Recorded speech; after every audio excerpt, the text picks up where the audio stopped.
So right now, there are 740,000 students enrolled in a PhD in Europe. That is, 2 every 1,000 of the adult population is enrolled in a doctorate degree.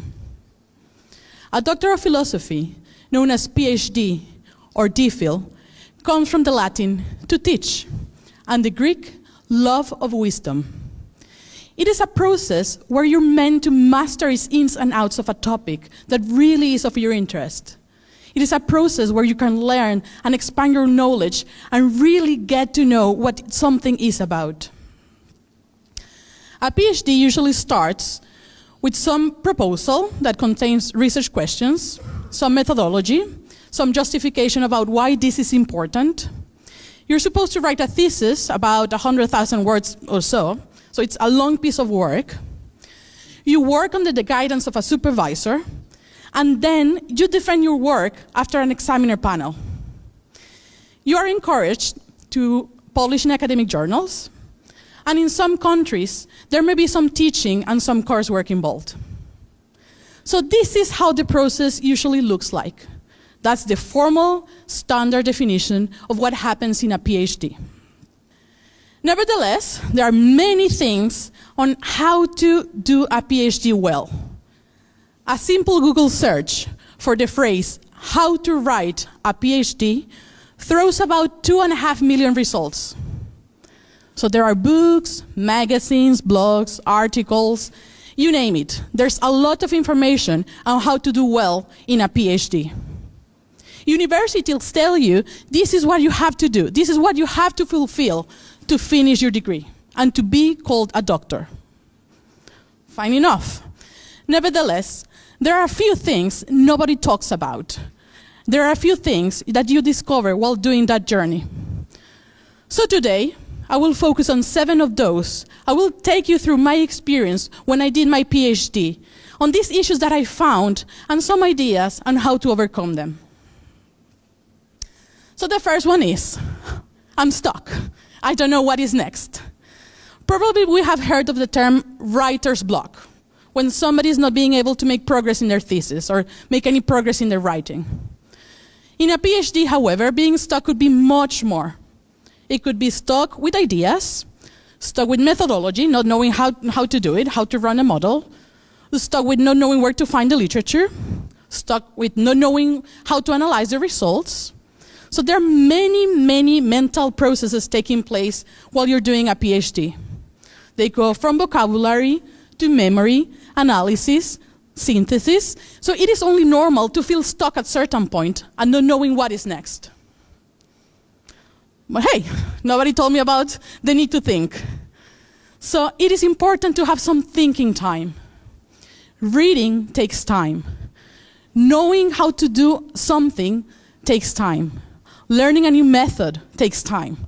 So it is important to yes, read a lot, but to pause yourself and think and really make sense of the things you're reading. And this thinking time is really important. The second challenge is, well, there is more. And yes, a lot more. There are more books to read, more authors to find, more methods to try, more questions to address. There's always something more. I usually say that doing a PhD is like opening doors. So each of these knowledge doors you open leads to a whole new world of research. And each of these doors that you open, they go to another world of research. So new books, new authors, new things. So do you really want to go there? Do you really want to keep going and lose the original starting point? So, well, nobody told me about the importance of leaving things out. Actually, it is important to leave out. Make sure that you really focus on what you're doing. Yes, it is important to read new things, but also concentrate on what you actually want to do. Many of the readings that you will read will have to stay in the drawer. And many of the calculations that you will do will have to go to the trash bin. That could be very frustrating. And it doesn't look like progress, but that is progress. So leaving things out is actually making progress in your thesis. Sometimes you have to read a lot to really understand what is important for your own work. Or to actually say, no, this is not important, I'll have to leave it out. A third challenge that I have found is, well, I have no motivation. Doing a PhD is meant to be difficult. It is not meant to be something easy. We have heard, oh, it's a marathon. Yes, a PhD is a marathon with a few sprints as well, but mainly a marathon where the work is constant and it's long and the end result is over there very far. And yes, it is very easy to find lack of motivation. A recent study in the UK showed that 3 out of 10 doctoral students will not finish their degree within 7 years. And obviously many things take place and many things play a role in attrition rates, or why someone is not finishing their doctorate degree. Nevertheless, lack of motivation is certainly one of those. But nobody told me, hey, cheer up and you can do it. So I will not either. Instead, I will say, work really hard and then keep working. As painter Pablo Picasso said, inspiration does exist, but it has to find you working. So yes, a PhD, it is a constant process where you're working. But nobody told me about the importance of tiny progress. So all these readings that you're reading and all these calculations that you're doing, all the paragraphs that you're writing, that is progress. You may not feel like that, but that is progress, and that is important. So these tiny achievements are really important. They give you this sense of accomplishment that you're really doing something. Because while writing a PhD thesis, there's always something you could be doing. So if you're struggling really with writing a paragraph, then try something else. Try sketching maybe your methodology chapter. Or if you're tired of running calculations, then go and find your graphs and try to make them pretty. So there's always something you could be doing. Even though it's small and tiny, that is progress. And that's how a PhD is done. On the other hand, you can also find tiny progress somewhere else. So it doesn't have to be in your thesis. I would say, actually, find something else you could be doing, where you can find that sense of accomplishment and that you're making progress that is important in your life. It could be something like baking a cake. It could be joining a class, doing a painting, even though you're not good at painting, but just try it out. And having that sense that something is finished is really important. If a PhD is a long process where you're working constantly and the work is there and there's always something there that you have to do, having this tiny progress elsewhere really keeps you going, and that gives you the motivation to keep going through the PhD process. Now, a fourth challenge that I found is I forgot what I did. It may sound crazy, but yes, you may forget what you did. Sometimes you may forget what you just did a minute ago. Because a PhD requires working long hours. Maybe you haven't slept. Maybe you've been reading a lot and you forget. You have stress, you have deadlines, something is approaching. So it is very easy to get confused and to forget what you did. So, nobody told me about the importance of having a research diary. Well, actually, somebody did. And that is one of the best advices I have been given. So write a research diary. And I mean, write the decisions you make and why you made them. While I was working on my PhD, I had to run some calculations to model the effects of poverty on children. I had a data set with more than 3,000 variables and more than 25,000 cases. Some information was at the individual level, some information was at the household level, some information was at the macroeconomic level. And I had to put everything together to model how the effects of poverty would affect children, obviously with all these theories going around it. So yes, a PhD is a constant process from going between detail and generality. So it's easy to forget why you were doing something. And if you're tired and you haven't slept, it's like, why did I do that? So this is how the space under my desk looked like. There are a lot of notes, hundreds of them, just tracking every decision, how I changed every variable. If this variable meant this, then I wrote it down. If I then decided to change it, I would say why. Because then it's very easy to forget and say, why did I change that? So it's important to keep this research diary. And as I said, it's an advice that I was passed on to, so I'm sharing it with you. Related to that, if you're working in quantitative research, write up syntax. It is kind of a research diary, but in the program you're working with. So it's a way to keep track of the variables, what you're doing. But not only that, it will allow you to find mistakes and to replicate the analysis. So if you want to do again this type of research with another data set or with something else, you could use that syntax to write it down. And also related to that, well, never ever, this may sound easy and simple, but never ever save changes on the original data set if you're working with data sets. My models ended up looking like multi-poverty 2003, multi-poverty 2003 new, multi-poverty 2003 new without housing, multi-poverty final.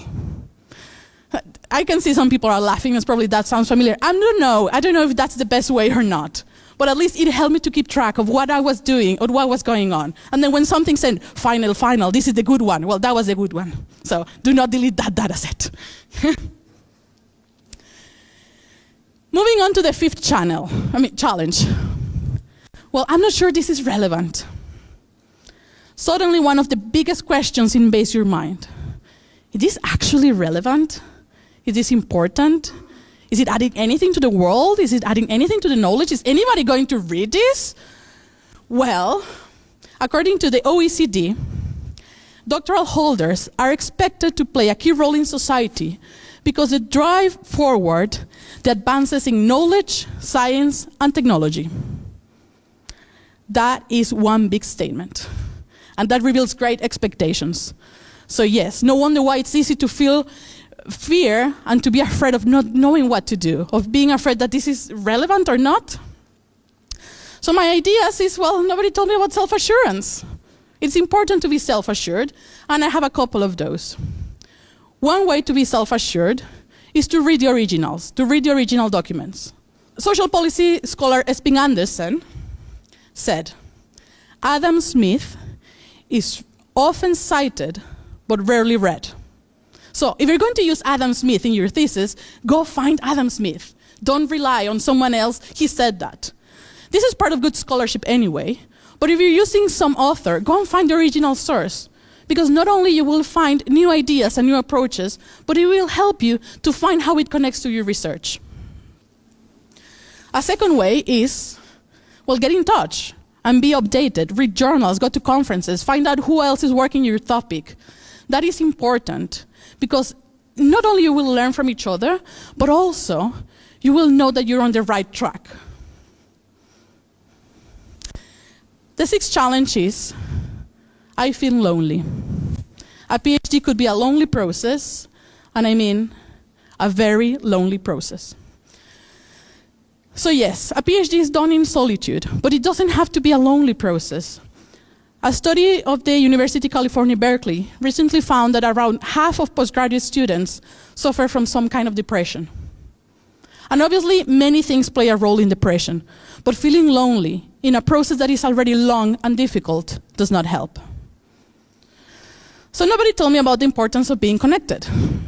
One way of being connected is get involved in your department, talk to your colleagues, but not only about academic things, but also saying, well, I don't know, I feel lost, I don't know what to do, I don't know how this is done.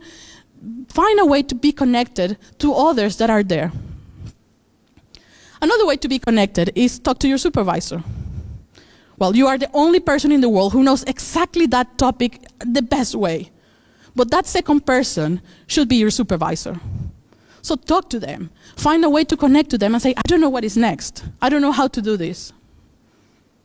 So it's being honest and being humble in knowing that research is difficult and this is a process that is long. A third way to connect to the world is find something simple. For example, buying a plant.